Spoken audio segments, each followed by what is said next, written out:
Hallelujah. ദൈവത്തിന്റെ നാമം വാഴ്ത്തപ്പെടുമാറാകട്ടെ. അഭിനയാമത്തെ ബഹുമാനപ്പെട്ട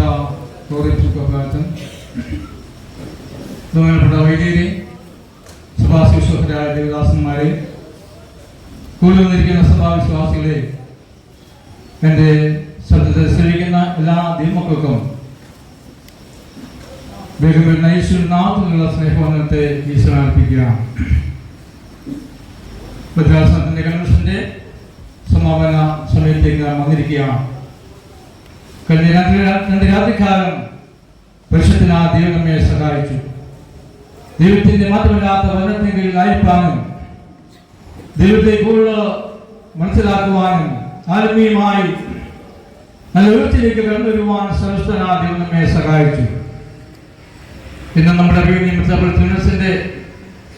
ന്റെ ശുശ്രൂഷയും സാക്ഷ്യവും നമുക്ക് കേൾക്കുവാനിടയായി തീർന്നു.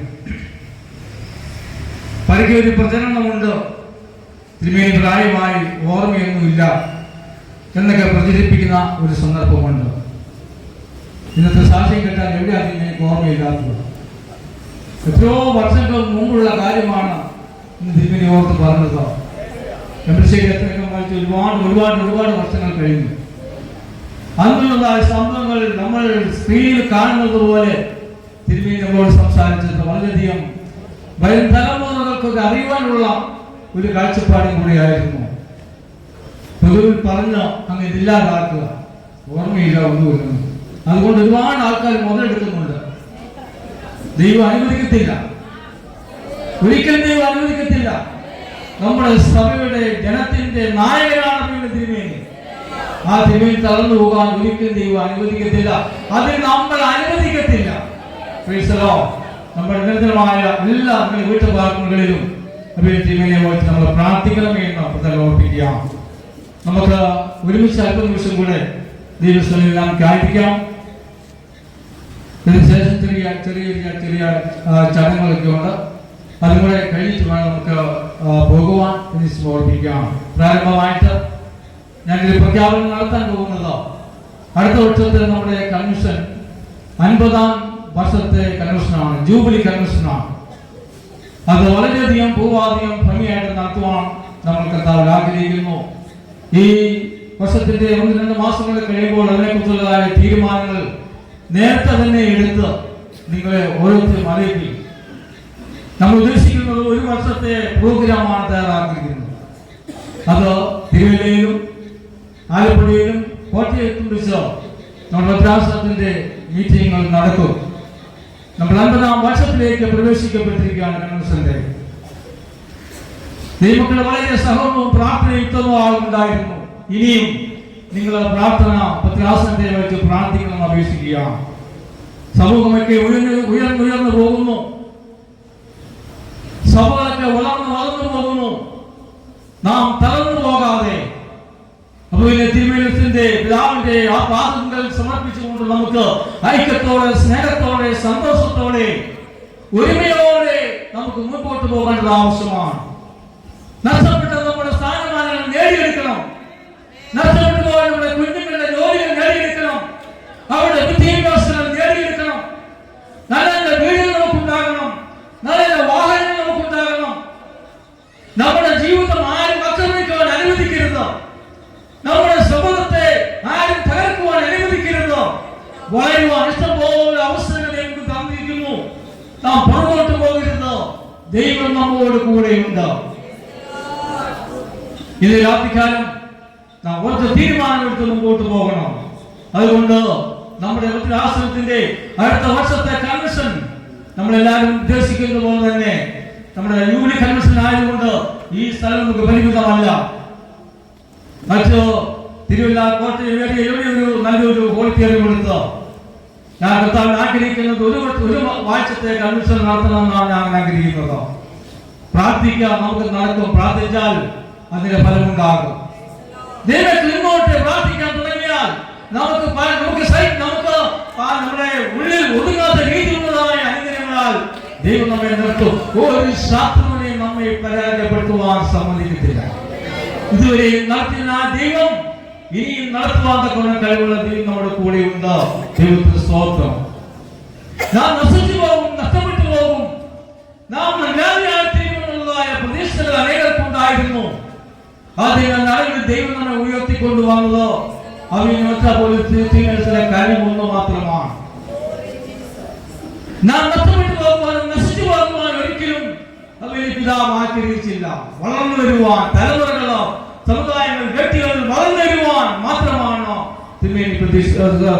സമർപ്പണത്തോടുകൂടെ നമ്മെ മുമ്പോട്ട് നയിച്ചത്. ഇനി നടത്തുവാൻ ദൈവത്തിന്റെ കരം തിരുമേനിയോട് കൂടെ ഉണ്ട്. നമ്മൾ അധൈര്യപ്പെടേണ്ട. ശക്തിമാനായ ദൈവം ഹല്ലേലൂയ എത്രയോ ആയുസ്സുകൾ ഈ രാജ്യത്ത് ഈ ലോകത്ത് മനുഷ്യന് കൊടുത്തതാണ്. ഇനിയും കൊടുക്കുവാൻ ദൈവത്തെ കൊണ്ടുവരിക. അന്നുള്ള ദൈവം തന്നെയാണ് ഇന്നുള്ളത്. നമ്മൾ പരാജയപ്പെടേണ്ട. ദൈവം നമ്മെ ഉയർത്തുവാൻ കഴിവുള്ള ദൈവമാണ് എന്ന് മനസ്സിലാക്കുവാൻ സാധിക്കുന്നു. ദൈവത്തിന് സ്തോത്രം. അല്പനിമിഷം ചിന്തിക്കായിട്ട് ഒരു വേഗവാക്യം നമുക്ക് വായിക്കാം. നഹൂം പ്രവചനം 2-ാം അധ്യായം 1-ാമത്തെ വാക്യം. സംഹാരകൻ നിനക്കെതിരെ കയറി വരുന്നു. കോട്ട കാത്തുകൊള്ളുക, വഴി സൂക്ഷിച്ചു നോക്കുക, അര മുറുക്കുക, നിന്നെ തന്നെ നല്ലവണ്ണം ശക്തീകരിക്കാം. തലവണക്കം പ്രാർത്ഥിക്കാം. പരിശുദ്ധനായ ദൈവമേ, സ്തുതിപിതാവേ, ഇന്നലെ രാത്രിക്കായി ഞങ്ങളോട് സ്തോത്രം ചെയ്യുന്നു. ദൈവങ്ങളുടെ കൺവെൻഷന്റെ സമാപനത്തിലേക്ക് നാം വന്നിരിക്കുകയാണ്. ഇതുവരെ ഓടിപ്പോയിരുന്ന ദൈവമേ, വീണ്ടും നടത്തുവാൻ ശക്തനാകിയാൽ ഞങ്ങളോട് സ്തുതിക്കുന്നു. ദൈവം അല്പനിമിഷത്തിന് മുമ്പാകെ വന്നിരിക്കുകയാണ്. ആവശ്യമാണ് ആരോ തന്നു. ഒരു വർഷക്കാലം ഈ പകരണമെന്ന് പ്രാർത്ഥിക്കുന്ന താഴെ കാരണം എല്ലാ ജനങ്ങളെ അനുഗ്രഹിക്കണം. യേശുവിന്റെ നാമത്തിൽ തന്നെ. വിശുദ്ധായി തോട്ടത്തിനുള്ളിൽ ജീവയാവേ പകർന്നിടുവാൻ യേശു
സംഹാരം നിനക്കെതിരെ കടന്നു വരുന്നു. ഇന്ന് ലോകത്തിലെ രാഷ്ട്രങ്ങളെല്ലാം സംഹാരം നടത്തുവാൻ ഒരുങ്ങിക്കൊണ്ടിരിക്കുകയാണ്. ഓരോ രാജ്യങ്ങളും അവരുടേതായ ശക്തികൾ വർദ്ധിപ്പിച്ചുകൊണ്ടിരിക്കുന്നു. ഓരോ രാജ്യങ്ങളും പരസ്പരം ഓടി പോരാടുവാനും രാജ്യത്തെ മുഴുവനായി ഭൂമിയെ മുഴുവനായി നശിപ്പിക്കുവാൻ സംഹാരം നടത്തുവാൻ വലിയ വലിയ ആയുധങ്ങൾ കണ്ടുപിടിക്കപ്പെട്ടിരിക്കുകയാണ്. ലോകത്തോട് വിളിച്ചു പറയുകയാണ്, ഞാൻ ഈ ഓഫീസിൽ നിന്നുകൊണ്ട് ഒരു സ്വിച്ച് അമർത്തിയാൽ ലോകം മുഴുവനായി ചാമ്പലായി പോകും. എന്റെ സംഹാരം അത്രമാത്രം ശക്തിയുള്ളതായ ആയുധങ്ങൾ എനിക്കുണ്ട്. വളരെ ഞാൻ ഭയത്തോടുകൂടിയാണ് കാണുന്നത്. നീ എഴുന്നേറ്റോ, നീ ഓഫീസിൽ പോയി എന്നെങ്കിൽ മാത്രമേ ലോകത്തിൽ നിന്റെ സംഹാരം നടത്തുവാൻ കഴിയുമെങ്കിൽ ഞാൻ ഇരിക്കുന്ന ഇടത്ത് നിന്ന് എനിക്ക് ആവുന്ന അമർത്തിയാലോ നീ കത്തി ചാമ്പലാകും നിമിഷങ്ങൾക്കുള്ളിൽ. ഓരോ രാഷ്ട്രങ്ങളും അങ്ങനെ വാശി പിടിച്ചുകൊണ്ട് ആയുധങ്ങൾ വാരിക്കുട്ടി ആയുധങ്ങൾ വളരെയധികമായി സാമ്പത്തിക ചെലവഴിച്ചു ലോകത്തെ സംഹരിക്കുവാൻ ഒരുങ്ങിക്കൊണ്ടിരിക്കുകയാണ്. എന്ത് സംഹാരമാണ്! ഓരോരുത്തരും ശത്രുവിനെ, ഓരോരുത്തരും ഓരോ രാജ്യവും ശത്രുവായി കാണുകയാണ്. ഞങ്ങളാണ് വരുന്നത്, ഞങ്ങളാണ് വരുന്നത്, ഞങ്ങൾക്കാണ് ശക്തിയുള്ളത്, ഞങ്ങൾക്കാണ് അത്യുത്തമമായ ആയുധങ്ങൾ നമ്മുടെ പണിപ്പുരയിലും ഉണ്ടായിക്കൊണ്ടിരിക്കുകയാണ്. എന്തിനു വേണ്ടിയാണ്? മനുഷ്യനെ തകർത്ത് കളയുവാൻ, ജീവജാലങ്ങളെ തകർത്ത് കളയുവാൻ, ഈ ഭൂമിയിൽ സംഹാരം നടത്തി സർവ്വത്തെയും ചാമ്പലാക്കി കളയുവാൻ സംഹാരകനായി ഓരോ രാജ്യങ്ങളും അവതരിച്ചു കൊണ്ടിരിക്കുകയാണ്. നമുക്കറിയാം, നമ്മുടെ ദൈവമായ കർത്താവ് ഒരു സംഹാരകം നടത്തി.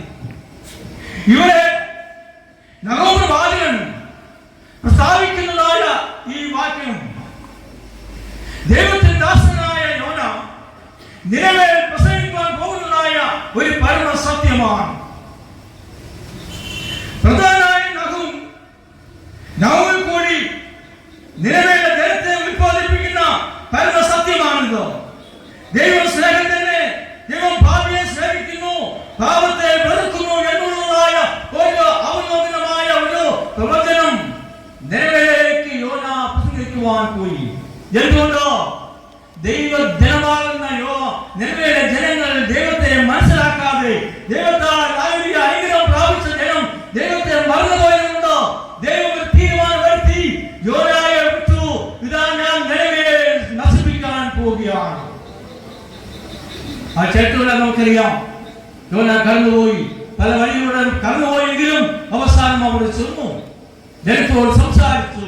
യോനയുടെ പ്രസംഗം കേട്ട് നിലവിലെ ജനങ്ങൾ ഭയപ്പെട്ടു.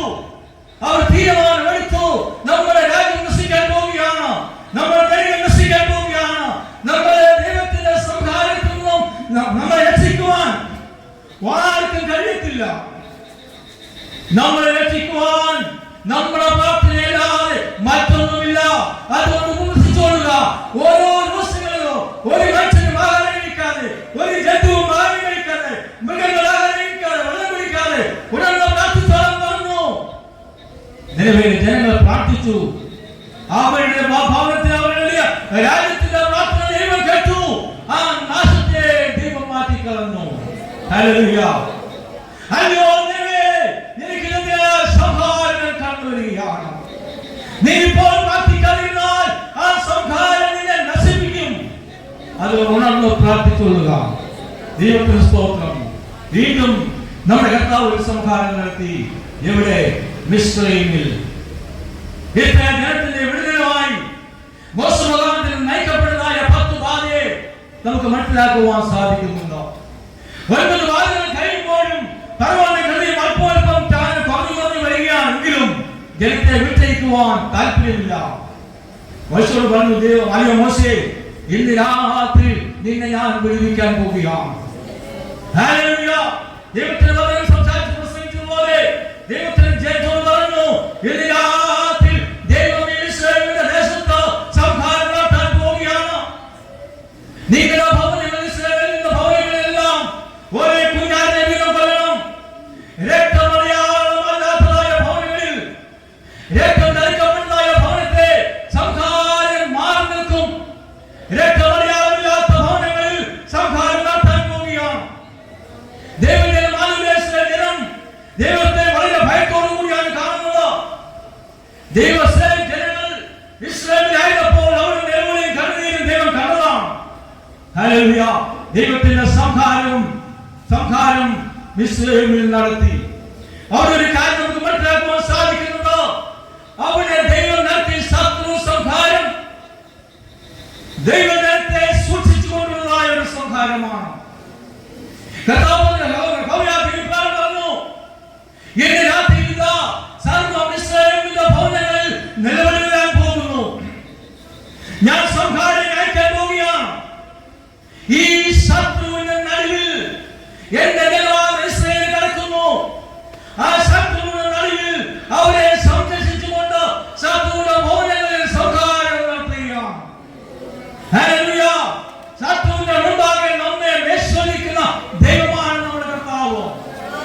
നമ്മുടെ ഭവനത്തിൽ നേരെ കടന്നു വരുന്ന സംഹാരങ്ങളെ കാണുവാൻ നിനക്ക് കണ്ണുണ്ടായിരിക്കണം.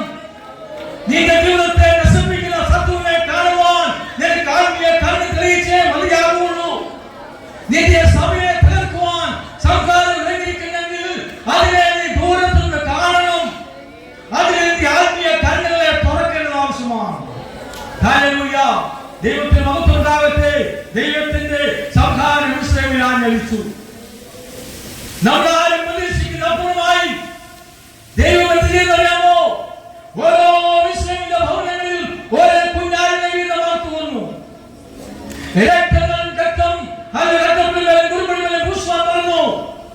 സംഘാരം അറിയത്തില്ല, ഇത് ദൈവത്തിന് ഭവനമാണോ ദൈവത്തിന്റെ ഭവനമാണോ അറിയത്തില്ല. എന്നാൽ ഒരടയാളം കാണുമ്പോൾ സംഘാരം മനസ്സിലാകും, എന്റെ രക്തത്തിന്റെ അടയാളം. രക്തത്തിലൂടെ മാത്രമേ നമുക്ക് മോചനമുള്ളൂ, രക്തത്തിലൂടെ മാത്രമേ നമുക്ക് വിടുതലുള്ളൂ എന്ന് മോശ ജനത്തോട് പറയുവാനിടയായിരുന്നു. എല്ലാവരും ഉണർന്ന് പ്രാർത്ഥിക്കുവാൻ തുടങ്ങി. എല്ലാവരും അവരുടെ ഭവനത്തെ, അവരുടെ കുഞ്ഞുങ്ങളെ എല്ലാം ചേർത്ത് വിളിച്ചുകൊണ്ട് പ്രാർത്ഥിക്കുവാൻ തുടങ്ങി. അവരുടെ ഭവനങ്ങളിൽ ഓരോ കുഞ്ഞാടിനെ വീതം മറത്തു. ദൈവത്തിന്റെ സംഹാരത്തിൽ നിന്നും അവർക്ക് വിടുതൽ ദൈവം കൊടുക്കുകയാണ്. ദൈവവിശ്വാസിയെ സംഹാരം നിനക്കെതിരായി കടന്നു വരുമ്പോൾ അത് നിന്റെ ഭവനത്തിലും നിന്റെ വിശ്വാസത്തിലും നിന്റെ പ്രത്യാശയ്ക്കും ഭംഗം വരാത്ത രീതിയിൽ ആ സംഹാരം നിന്നെ വിട്ട് ഓടിപ്പോകണമെങ്കിൽ നീ രക്തത്തിൽ ആശ്രയിക്കേണ്ടത് ആവശ്യമാണ്. ഈ സംഘാതത്തെ ജയിക്കുവാനായി എന്താണ് നാം ചെയ്യേണ്ടത്? ദൈവത്തിന് സ്തോത്രം ഉണ്ടാകട്ടെ. ദൈവമായ കർത്താവിന്റെ രക്തത്തിൽ ആശ്രയിച്ച് നാം പ്രാർത്ഥിക്കേണ്ടത് ആവശ്യമാണ്. രക്തക്കോട്ടയല്ലാതെ നമുക്ക് വിടുതലില്ലാതെ മക്കളെ, നിന്റെ ഭവനത്തിന്റെ വശങ്ങൾ വെച്ചുകൊണ്ട് നീ രക്തത്തിൽ ആശ്രയിച്ചുകൊണ്ട് കണ്ണീരോടെ പ്രാർത്ഥിച്ചാൽ നിനക്കെതിരെ വരുന്ന ഒരായുധവും നിനക്ക് ഫലിക്കുകയില്ല. സൂക്ഷിക്കുന്ന ദൈവം നിന്റെ മധ്യത്തിലുണ്ട്. നീ ദൂരമേ കാണണം. നിന്റെ കുഞ്ഞുങ്ങൾക്ക് രോഗമുണ്ടാകുമ്പോൾ നീ ദൂരമേ കാണണം. എന്റെ ദൈവത്തോട് നീ കണ്ണീരൊഴുക്കി പ്രാർത്ഥിക്കണം. നിന്റെ ഭർത്താവിന് അസുഖം ഉണ്ടാകുമ്പോൾ അത് നീ ദൂരമേ കാണണം. നിന്റെ പ്രാർത്ഥനയിൽ നിനക്ക് ദർശിക്കുവാൻ കഴിയും. എങ്ങനെ? നിന്റെ ഹൃദയം ദൈവത്തിലേക്ക് സമർപ്പിക്കുക. രക്തം കൊണ്ട് മുദ്രയിട പെട്ട ജനാവുന്നേ രക്തം കൊണ്ട് മുദ്രയിട പെട്ട ജനാവുന്നേ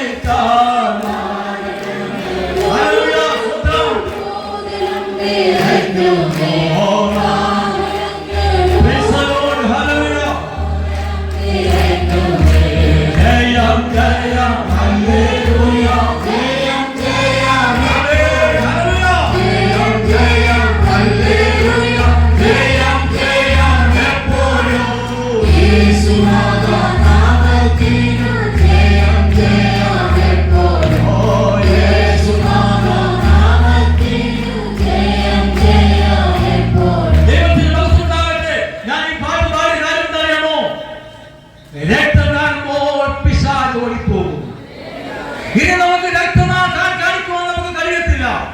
പക്ഷേ രക്തത്തിന്റെ ആവശ്യമില്ല. ഇന്നോ നമുക്കുള്ളത് നീ രക്തത്തിൽ ആശ്രയിക്കുക.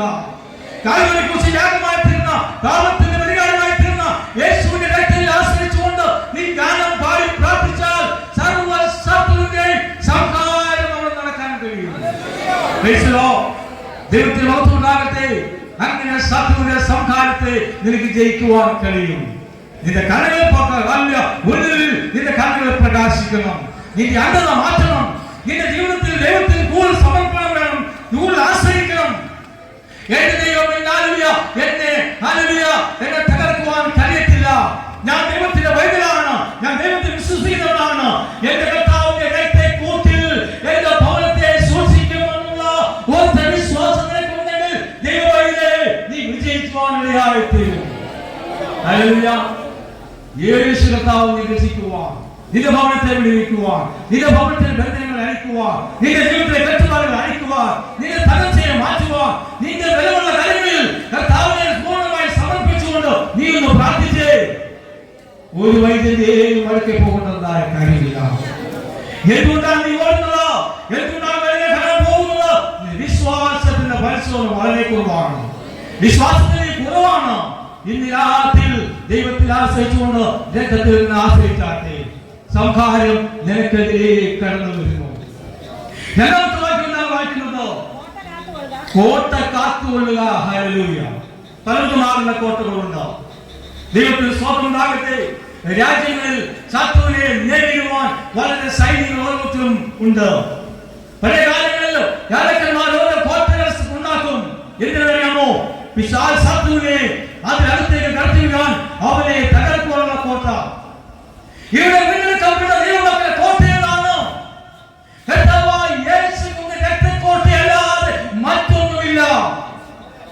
യേശുവിന്റെ രക്തക്കോട്ടയിൽ ആശ്രയിക്കുന്ന ഓരോ ദൈവമക്കളിലും അവിടെ വിടുതലുണ്ട്, അവിടെ മറുപടിയുണ്ട്, അവിടെ ദൈവത്തിന്റെ സ്പർശനം നിനക്ക് അനുഭവിച്ചറിയുവാൻ കഴിയും.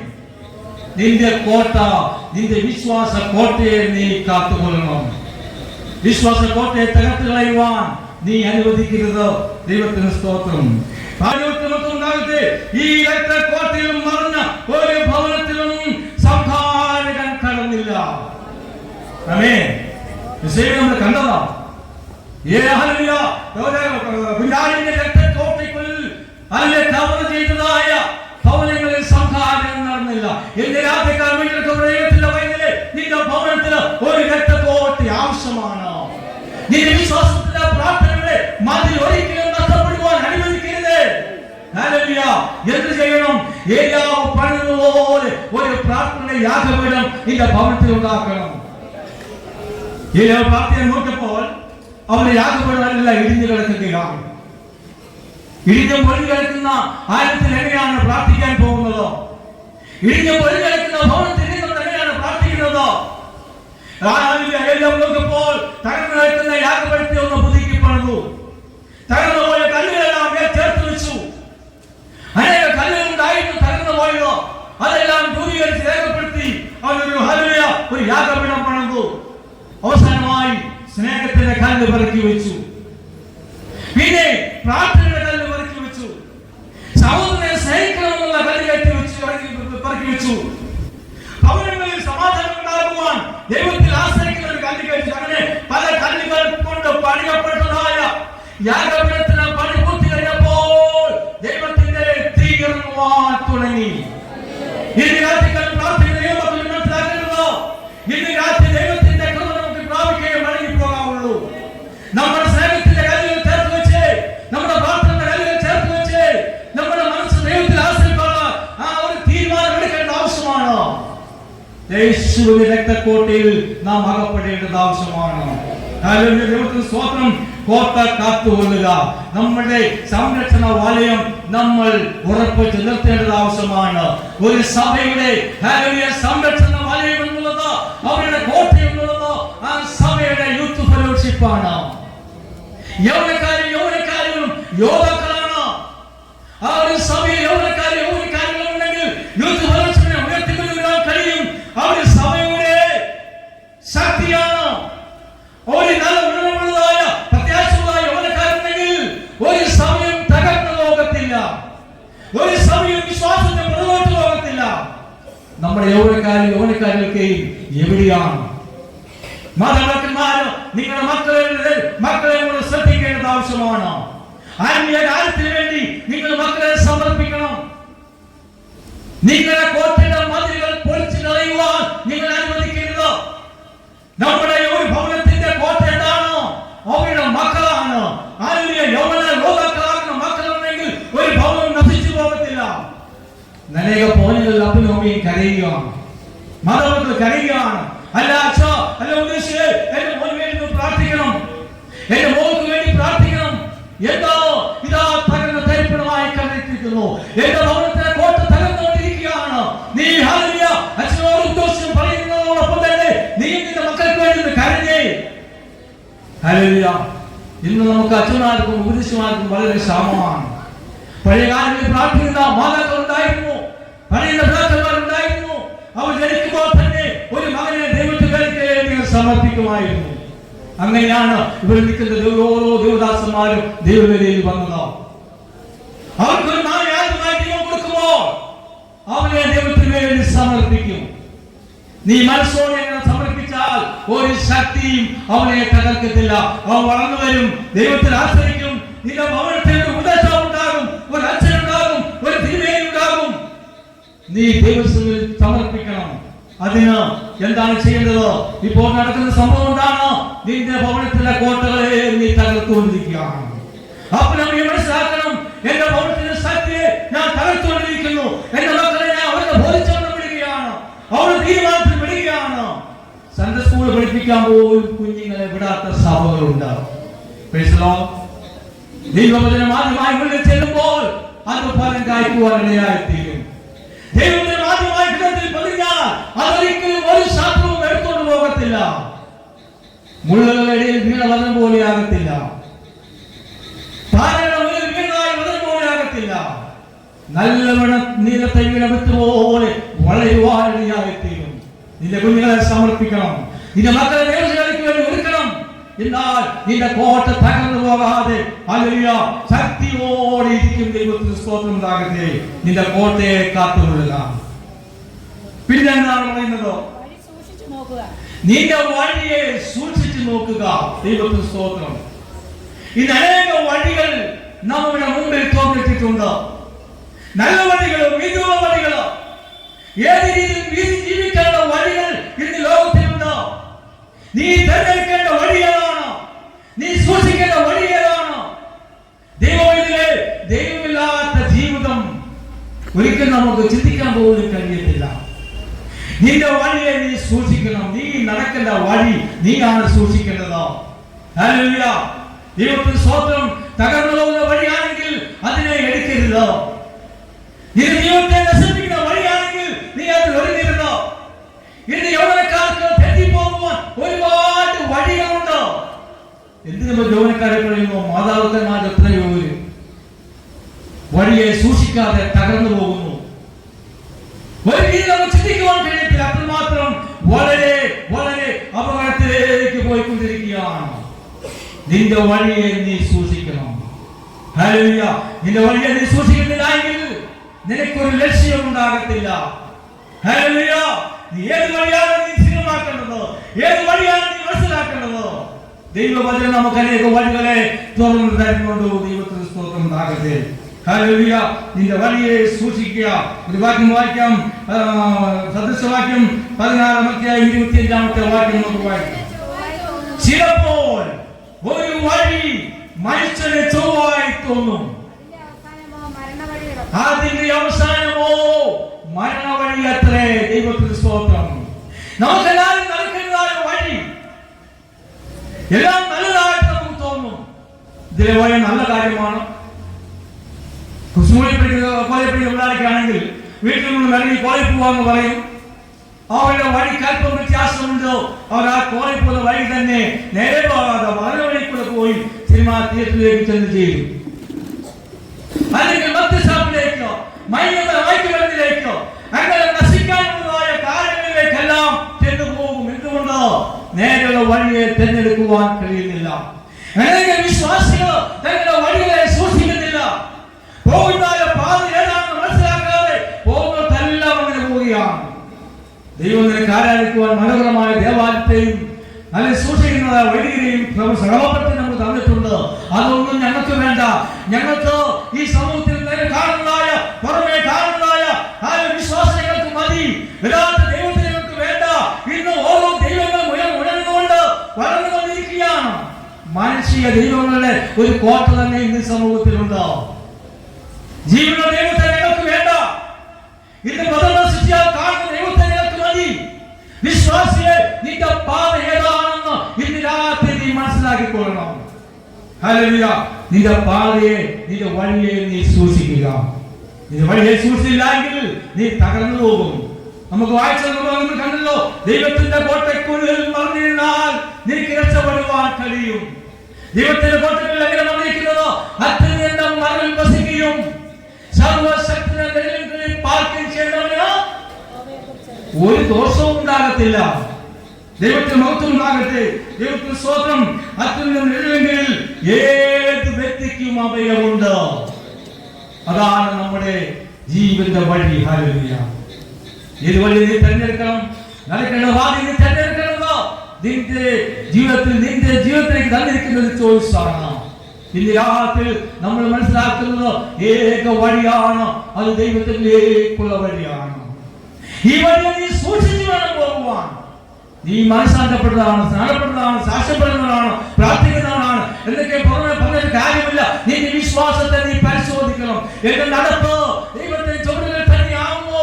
അത് പ്രകാരമാണോ? പാപിയുടെ വഴിയിലാണോ? പരിഹാസത്തിലാണോ എന്ന് മനസ്സിലാക്കേണ്ടത് നിന്റെ ചിന്തയാണ്. നിന്റെ വഴിയെ നീ സൂക്ഷിക്കുക. പിന്നെന്താണ് പറയുന്നത്? ഹല്ലേലൂയ. ദൈവത്തിന് സ്തോത്രം. അര മുറുക്കുക. ദൈവത്തിന് സ്തോത്രം. നമുക്കറിയാം, യുദ്ധത്തിന് ഒരുങ്ങുന്നതായ ആളുകൾ അവരുടെ ജീവിതത്തിൽ അവസ്ഥയാണ് ഒരിക്കലും ഇരിക്കത്തില്ല.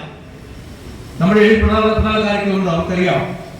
അവർ എപ്പോഴും ഒരുങ്ങിയായിരിക്കുന്നതോ, ഏത് നിമിഷമാണ് ഒരു കമാൻഡ് കിട്ടുന്നതോ ആ സമയത്ത് അപ്പോൾ ഒരുങ്ങിയിരുന്നാൽ അവർക്ക് പോകുവാൻ പറ്റത്തില്ല, പോരാടുവാൻ പറ്റത്തില്ല. അതിന് മുമ്പ് തന്നെ അവർ ഒരുങ്ങി കാത്തിരിക്കും, ബെൽറ്റിട്ട് അവരെ അടമുറുക്കും. പിന്നെ കളരിപ്പറ്റ് പഠിപ്പിക്കുന്നത് ആശാമാരെ നമുക്കറിയാം. അവരെന്ത് ചെയ്യും? കളരിപ്പറ്റ് തുടങ്ങുന്നതിന് മുമ്പേ അവരുടെ ആരെയും നന്നായിട്ട് മുറുക്കും. എന്തെന്നറിയാമോ? വാലെടുത്ത് വെട്ടുമ്പോൾ അല്പം ഒന്ന് അഴിഞ്ഞു പോയാൽ അവന്റെ ലക്ഷ്യസ്ഥാനത്ത് കൊള്ളത്തില്ല, അത് മാറിപ്പോകും. അതുകൊണ്ട് അവന്റെ അരിയൊന്നും മുറുക്കണം. ദൈവം പറഞ്ഞു, നമ്മൾ കാണുന്നുണ്ടോ ആരുടെ ഏപ്പോ അഴിഞ്ഞു പോയ ഒരു മനുഷ്യനെ കുറിച്ച് നമ്മൾ കാണുന്നുണ്ടോ? ദൈവത്തിന്റെ ആലയത്തിലെ പൊൻവെള്ളി പാത്രങ്ങളെ, വിശുദ്ധ പാത്രങ്ങളെ കട്ടുകൊണ്ടുപോയി മദ്യം പിടിച്ചുകൊണ്ടിരുന്നതായ ബെൽഷസ്സറിനെ കുറിച്ച് നമുക്കറിയാം. ദൈവത്തിനെതിരായി അവൻ പ്രവർത്തിക്കുകയും ചിന്തിക്കുകയും ദൈവത്തിന്റെ പാത്രങ്ങളെ എടുത്തുകൊണ്ടുപോയി മോശമായ കാര്യത്തിൽ ഉപയോഗിച്ചപ്പോൾ അവൻ അവരുടെ കൂട്ടുകാരുമായി ഒഴിഞ്ഞു നോക്കിയിരുന്നപ്പോൾ അവന്റെ കൊട്ടാരത്തിന്റെ ഭിത്തിയിൽ ഒരു കൈകളിൽ പതിക്കുന്നു, മെല്ലെ മെല്ലെ തെക്കേ പ്രസീൻ, അയ്യോ ബെൽഷസ്സറേ, ഞാൻ നിന്നെ തൂക്കി നോക്കിയിരിക്കുന്നു, എന്റെ ത്രാസിൽ നീ കുറഞ്ഞവനായി കണ്ടിരിക്കുന്നു. ഇത് കണ്ടപ്പോൾ ബെൽഷസ്സറിന്റെ ആര്യയുടെ ഏപ്പ് തകർന്നു പോയി. ഹല്ലേലൂയ! ആര്യയുടെ ഏപ്പ് അഴിഞ്ഞു പോകും. എന്താ? ഇന്ന് രാത്രികാലം നിന്റെ ആരം മുറക്കണം. Praise the Lord. എത്ര പേർക്ക് ഒരുങ്ങുവാൻ കഴിയും? ഞാൻ പ്രാർത്ഥിക്കാൻ പോവുകയാണ്. നമ്മുടെ ആരെയും മുറുക്കണം. എന്തിനു വേണ്ടി? ദൈവത്തിന്റെ കൃപ പ്രാപിക്കുവാൻ, ദൈവത്തിന്റെ അഭിഷേകം പ്രാപിക്കുവാൻ, ദൈവത്തിന്റെ ശക്തി പ്രാപിക്കുവാൻ. യോദ്ധാവിനെ പോലെ നീ ഒന്ന് ഒരുങ്ങിക്കേ, യോദ്ധാവിനെ പോലെ നീ ഉണർന്നേ.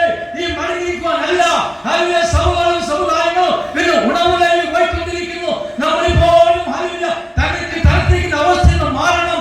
വേണം ഭദ്രാസനം ഉണർവിലേക്ക് പോകുന്ന സമയം കഴിയുകയാണ്. ആയിരം മുറുക്കി ഒരുങ്ങി നിൽക്കാം. ദൈവത്തിന് സ്തോത്രം. അതിനെന്താണ് ചെയ്യുന്നത്? എഫേസ്യർ 6:13.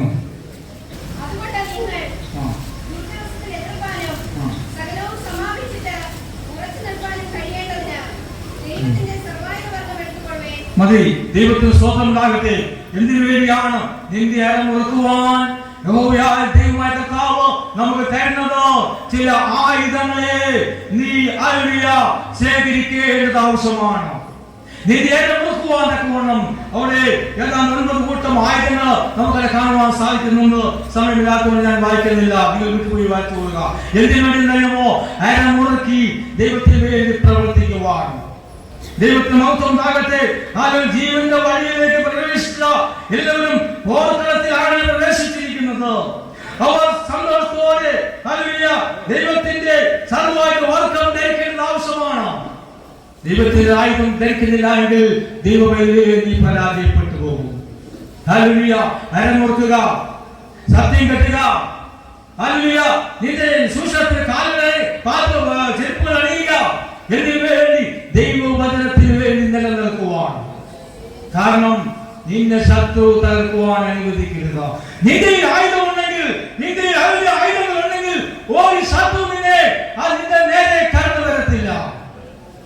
അതുകൊണ്ട് വിശ്വാസത്തിന്റെ അര നീ മുറുക്കി മുൻപോട്ട് കടന്നു പോകണം.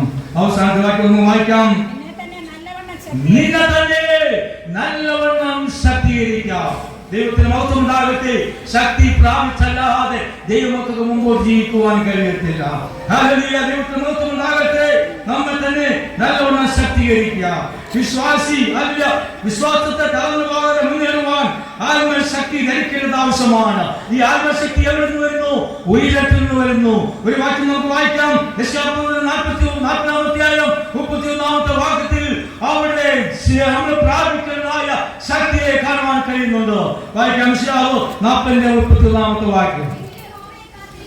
എങ്കിലും യഹോവയെ കാത്തിരിക്കുന്നവർ ശക്തിയെ പുതുക്കും. അവർ കഴുകന്മാരെ പോലെ ചിറകടിച്ച് അവർ കയറും. അവർ തളർന്നു പോകാതെ ഓടുകയും ക്ഷീണിച്ചു പോകാതെ നടക്കുകയും ചെയ്യും. കാത്തിരിക്കോ വിശുദ്ധരെല്ലാം കഴുകനെ പോൽ ചിരകായി കാത്തിരിക്കോ വിശുദ്ധരെല്ലാം കഴുകനെ പോൽ ചിരകായി ഹല്ലേലൂയ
രാത്രി കാലമാണ്. സംഘാടനത്തിനെതിരെ കയറുന്നു. കോട്ട കാത്തുകൊള്ളുക, വഴി സൂക്ഷിക്കുക, ഇന്നത്തെ നഗരങ്ങളിലുള്ള ശക്തീകരിക്കുക, നിധിയെ കൊടുക്കുക. ദൈവപരമായ കർത്താവിൽ ആശ്രയിച്ചുകൊണ്ട് ദൈവമക്കളെ സന്തോഷത്തോടെ ഭവനങ്ങളിലേക്ക് കടന്നു പോകണം. നിന്റെ വിശ്വാസത്തിൽ ഭംഗം വരുത്തരുത്. നിന്റെ വഴികൾ നീ സൂക്ഷിക്കണം. സംഘാടനം കടന്നു വരാതിരിക്കുവാൻ നീ കോട്ട കത്തിക്കൊള്ളണം. നിന്റെ പ്രാർത്ഥനയുടെ കോട്ടയല്ലാതെ മറ്റൊന്നുമല്ല. അത് തകർന്നു പോയിട്ടുണ്ടെങ്കിൽ പോലെ കല്ലുകൾ പതുക്കി വെക്കണം. നിന്റെ ഭവനത്തെ രക്ഷയ്ക്കായി കോട്ട കെട്ടേണ്ട ആവശ്യമാണ്. ഇന്ന് രാത്രികാലം യുവോദയമായ വചനങ്ങൾ നമുക്ക് നൽകപ്പെടുന്ന എല്ലാ ദേവദാസന്മാർ നൽകപ്പെടുന്ന തിരുവചനങ്ങൾ മുറുകെ പിടിച്ചുകൊണ്ട് മുമ്പോട്ട് പോകുവാൻ നമുക്ക് നാം പ്രാർത്ഥിക്കാം. ഈ വചനങ്ങൾ നമ്മളെല്ലാം അനുകരിക്കുമാറാകട്ടെ. ആമേൻ.